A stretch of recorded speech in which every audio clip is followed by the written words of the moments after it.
আপনি যদি এই যে নরমপন্থার দিকে আসেন, তাহলে আপনার যেই জামাত ইসলামের ক্ষতিটা হবে সেটা হচ্ছে যে তৃণমূল আস্তে আস্তে হারায়া যাবে। তৃণমূল, জামাত ইসলামের তৃণমূল দুর্বল হতে থাকবে। ওখানে আল কায়দা পন্থীরা হাত ঢুকাই দেবে। হ্যাঁ, আচ্ছা, এটা আমার একটা ব্যক্তিগত হাইপোথেসিস, আমি চিন্তা করে এটা বের করেছি যে জামাত ইসলামী একাধারে শুধু রাজনীতি শেখায় না, বরঞ্চ তরবিয়ত বেশি শেখায়। তো জামাত ইসলামীকে এই যে তরবিয়ত শিক্ষার যে মানে হজ, জাকাত, কালিমা, নফসের জিহাদ, এই যে একটা মানুষ যে মিনাজ জুলুমাত ইলান নূর, অন্ধকার থেকে একটা মানুষকে যে আলোর পথে নিয়ে আসছে, জামাত ইসলামী এই কাজটা করে, তাই না? তো এখন যদি আপনি মডারেট হতে থাকেন, হিন্দুর সাথে রীতিমতো থাকেন, বৌদ্ধের সাথে থাকেন, বেপরদা নারীদেরকে আস্তে আস্তে দলে সুযোগ করে দেন, তাহলে তৃণমূল মনে করবে এটা এইগুলোর জন্য তো আমরা জামাতে আসিনি। আপনার শিক্ষা প্রতিষ্ঠানের ম্যানেজমেন্ট করে ফেলুন সম্পূর্ণ ডিজিটালাইজড। ব্যবহার করুন তালিমি ক্লাউড স্কুল বা মাদ্রাসা ম্যানেজমেন্ট সফটওয়্যার। সফটওয়্যারটি সম্পূর্ণ ফ্রি ট্রায়াল নিতে এখনই কিউআর কোড স্ক্যান করুন বা কমেন্টে দেওয়া লিঙ্কের ফর্মটি ফিল আপ করুন। আপনার তৃণমূল কিন্তু শতভাগ মাস্টার্স পাস না।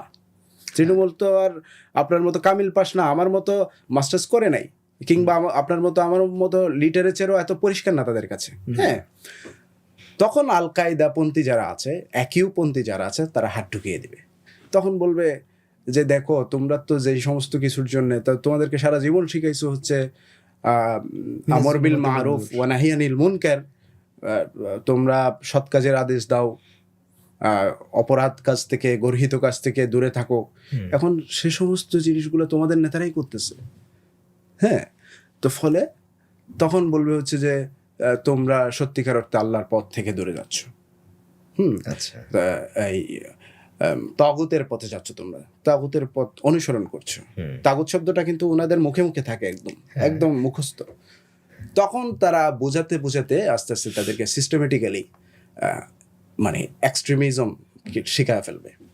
আচ্ছা, যেখানেই জামাতপন্থী, ইখওয়ানপন্থীদের একটু ভরাডুবি বা একটু ফ্লেক্সিবল হয়েছে, ওখানে একিওপন্থীদের উত্থান ঘটে। হ্যাঁ, তখন এরা রাজনৈতিকভাবে শক্তিশালী হবে। বাংলাদেশে 5ই আগস্টের পর আমরা যে বিপ্লবের কথা বলি, বিপ্লবটা আসলে সত্যিকার অর্থে কেউ কবজা করতে পারে নাই, এটা গণ অভ্যুত্থান হিসেবেই আছে। বাংলাদেশে যদি বিপ্লব সত্যিকার অর্থে সশস্ত্র বিপ্লবের মাধ্যমে কবজা করতে পারতো, তাহলে আল কায়দা পন্থীরাই পারতো। কিন্তু এরা পারে নাই কেন? আপনি দেখেন পতাকা নিয়ে অনেক দৌড়াদৌড়ি করছে, কিন্তু পারে নাই। কারণ তারা এখানে মানে খুব উইক অবস্থায় আছে, দুর্বল অবস্থায় আছে, এবং অনেকে আবার এজেন্সিরও লোক, নানা ব্যাপার স্যাপার আছে। তো ফলে আপনার বাংলাদেশের মধ্যে এরা দুর্বল বলেই কিছু করতে পারে না, কিন্তু তারা কিন্তু সক্রিয় হয়ে উঠবে, সেটা জামাত ইসলামের উপর নির্ভর করে। মানে জামাত যদি হিন্দু বৌদ্ধদেরকে বেশি স্পেস দেয়, তখন আল কায়দা সক্রিয় হয়ে উঠবে। হিন্দু বৌদ্ধ না কেবলই, আপনি আপনার পন্থাটা কোন দিকে নিয়ে যাচ্ছেন এটা তো বোঝা যায়, তাই না?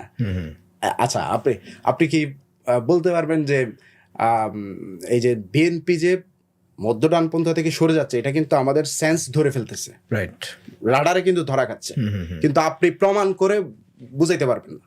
ইয়েস, ঠিক তেমনিভাবে জামাত ইসলাম যদি সরে আসে, এটা জনতার কমন সেন্স বুঝতে পারবে, রাডারে ধরা খাবে যে সে জামাত যে মানুষকে হেদায়েতের দিকে নিয়ে আসতে চায়, হেদায়েতের দাওয়াত দিতে চায়, সেই জায়গাটাতে যদি তারা বেপরদা নারীদেরকে স্পেস না দেয়, হিন্দু বৌদ্ধদেরকে স্পেস না দেয়, তাহলে তাদের মাঝে ইসলামের আলোটা ছড়াবে কিভাবে?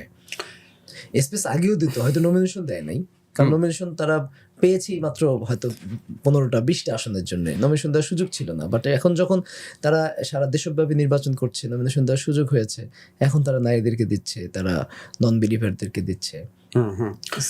এটা জামাত ইসলামীর রাজনৈতিক কারণে এটা করা উচিত, এটার সাথে আমি দ্বিমত না হোক, কিন্তু আপনি প্রথম থেকে আপনার যেই সমর্থকরা আছে তাদেরকে ওভাবে গড়ে তুলতেছেন কিনা?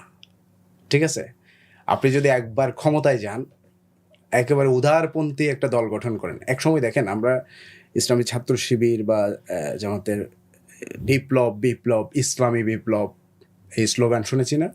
5 আগস্টের পর শুনেছেন আপনি? আমি শুনি নাই। নারী তাকবীর থাকে, এখন আর ইসলামী বিপ্লব চায় না। কই? কল্যাণ রাষ্ট্রের কথা বলছে তারা। ইসলামী বিপ্লবের মাধ্যমে কি ঠিক আছে। কল্যাণ রাষ্ট্র গঠন করা সম্ভব না? সম্ভব, এটা তো ব্যাখ্যার ব্যাপার, কিন্তু আপনি তো স্লোগান সরে আসতেছেন, এটা তো বোঝা যাচ্ছে। তো ফলে এখানে ব্যাপারটা হচ্ছে যে আপনি আসতে পারেন, কিন্তু আপনার যে রোড লেভেলের মানুষগুলা তাদেরকে ওই শিক্ষাটা প্রথম থেকে দিয়ে আসতে হবে। হুট করে আপনি সরে দাঁড়াবেন, আমাদেরকে শিখাইছেন অন্য কিছু, তখন এখানে একটা ব্যাকল্যাশ খাওয়ার সম্ভাবনা আছে। ওই ব্যাকল্যাশের সুযোগ নিবে ওরা, এক্সট্রিমিস্টরা। ঠিক আছে, সময়ের সাথে তাহলে মানে চলা বা সময়ের মতো করে ব্যাখ্যা করার কোনো সুযোগ? সময়ের সাথে সাথে আপনি কেন চলছেন? সময়কে আপনার দিকে চালান, এটাই তো আমাদের ইসলামী বিপ্লবের কথা হওয়ার কথা ছিল। তাহলে কল্যাণ রাষ্ট্রের ধারণাটাকে আমরা ইসলামী বিপ্লবের মধ্যে নিয়ে আসবো। ইসলামী বিপ্লবের মধ্যে নিয়ে আসতে পারেন। আপনি তো মনে করেন আপনার লিটারেচারগুলো কিভাবে কায়েম করছেন, ঠিক আছে? আপনি চেঞ্জ হয়ে গেলে হুট করে আমি বলতেছি যে বিপর্যয় ঘটবে, ওই বিপর্যয়ের ব্যাকআপটা কি দিবেন? এখানেই হচ্ছে আমাদের আলোচনা। আপনি যেমন ইসলামী মেথোডোলজি, তাদের রাজনৈতিক চিন্তাধারা চেঞ্জ হতে পারে, কোনো অসুবিধা নেই, এবং সেটা রাষ্ট্রের কল্যাণ হতে পারে, কোনো এটাকে অসুবিধা চেঞ্জ নেই। না কিন্তু বলে কি মানে একটু এলাবোরেট অথবা একটু ডেভেলপড এভাবে বলা যায় না? চেঞ্জ এবং ডেভেলপ প্রায় কাছাকাছি শব্দ। হ্যাঁ, বাংলায় যদি অর্থ করেন পরিবর্তন, আবার কেউ কেউ আরো সুন্দর বাংলা বললে বলে হচ্ছে বিকাশ। জি, ঠিক আছে, ক্রমবিকাশ। ঠিক আছে, তো এগুলো কাছাকাছি শব্দ। আপনি পরিবর্তন শব্দটার মধ্যে একটা নেগেটিভিটি আছে। হ্যাঁ হ্যাঁ, তো এগুলো হচ্ছে আলংকারিক, র্যাটরিক, শব্দের মধ্যে অনেক রাজনীতি থাকে। এই রাজনীতির মধ্য দিয়ে আমাদের কিন্তু বাস্তবিক ভাবে আপনি প্র্যাগম্যাটিক ভাবে যদি চিন্তা করেন, তাহলে বিষয়টা কিন্তু খুব একটা মানে অনেক কিছু হয়ে গেছে এরকম না। হ্যাঁ, এই হচ্ছে ব্যাপার আর কি। আপনি বাংলাদেশের রাজনীতির সাথে আছেন এবং এটি নিয়ে বলছিলেন যে আসলে বাংলাদেশের কেন উত্থান হলো বা এটির জন্ম বা কেন হয়েছে, বাট সেই জায়গা থেকে আপনি যেমনটি বলছিলেন যে এখন যেহেতু জামায়াত অনেকটা সেন্ট্রাল রাইটিস্ট হয়ে যাচ্ছে, সো বাংলাদেশ কি তাদের যে ডিমান্ড ছিল বা তাদের যে গ্রহণযোগ্যতার জায়গাটা বা তাদের যে কাজের ক্ষেত্রটা, সেই জায়গাটা থেকে কিছুটা সক্রিয়, কিছুটা সংকুচিত হয়েছে কিনা? না, একদমই না, একদমই সংকুচিত হয়নি। কারণ জামাত ইসলামের কাজ করবে, বিশেষ করে বৃহত্তর ইসলামপন্থীদের নিয়ে কাজ করবে।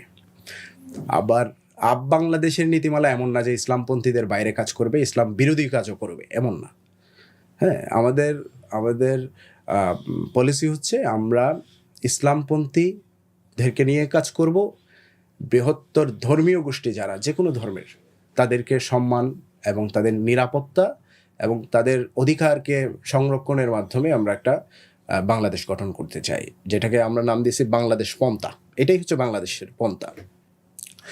এবং আপনি যেটা বলছেন যে আমাদের কোনো ক্ষতি হচ্ছে কিনা, না, ব্যাপারটা এরকম না। আপনি দেখেন, আমি আরেকটা হাইপোথেসিস দিতে পারি যে আশঙ্কা করা হচ্ছে বাংলাদেশে বিএনপি 10 থেকে 20 বছরের মধ্যে ডেস্ট্রয়, একদম নাই হয়ে যেতে পারে।